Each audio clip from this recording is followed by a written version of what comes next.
Hey, what is up guys, and welcome to this short little review-ish video.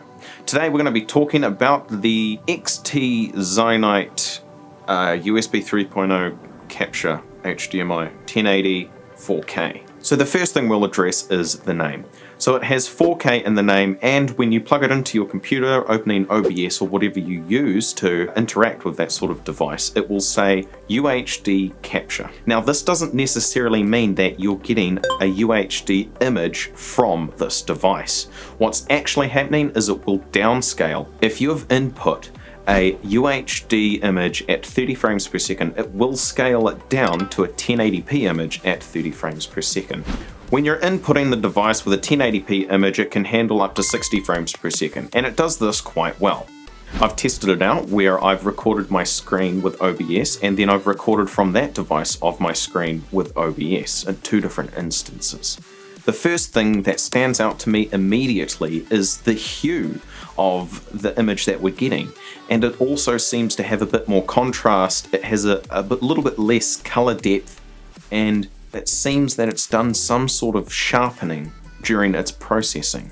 That aside, there is still the few millisecond delay due to processing that happens, which is completely normal if you work with this sort of equipment and stuff on a daily or weekly basis. Other than those limitations, it does work with all the lower resolutions as mentioned in its page, such as the 1080, the 720, the 480, and so on and so forth. This device also supports all resolutions up to 1080, with caution though, because in an odd resolution you may get some sort of offset which cuts off a bit of the side. So using some standardized resolutions such as 480p, 720p and 1080p would be your best bet at this point. I've not tested this on any resolution in between 1080 and UHD purely because plugged into a laptop, it didn't give me the option of going any higher, and when I did plug it into my camera that's recording here, giving it the UHD signal, it just downscaled it to 1080.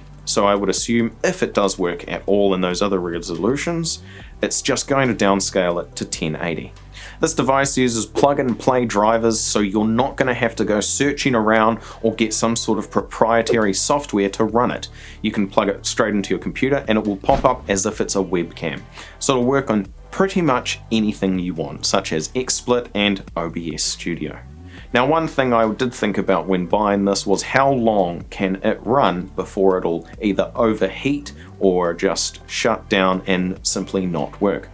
So in order to figure this out, I set up a 10-hour stream where I set a camera aimed at my laptop screen, and I simply had it recording as well as streaming. I did not find any major issues or faults. It seemed to work flawlessly the whole time, but because this isn't a name product, results may vary. I very much do think that this product is well worth the price I paid for it, which was 115 New Zealand dollars, including shipping. The biggest issues and drawbacks I found with this is that it's only going to transmit the video. I was unable to get audio to work, even when I was trying to tweak some of the default drivers. So for this device, I would say this is perfect for if you've just started out with streaming and you need an HDMI input, whether you've got your setup as you've got a camera coming into this and then you've got your screen recorded on your computer and streaming that out live, or even if you're using this to capture your screen so that you can have a dedicated computer running your stream. This is a great starting piece of hardware. It does everything it says it does, including handling the 4K resolution. Whether or not it actually passes that through, well, that's why it says 1080 in the description and in the title of the product. But besides that, this is actually a really great product. Opening it up, I see that it's nice, well laid out circuit board. It's double layered so that it's different circuit on the front as what's on the back. But from seeing that, it's clear that this device could have many different cases and frames around it, as well as different names. So if you like the way this video was done, give us a thumbs up. If you didn't, well, you know what to do there. Don't forget to hit the subscribe button and check out some of our other videos.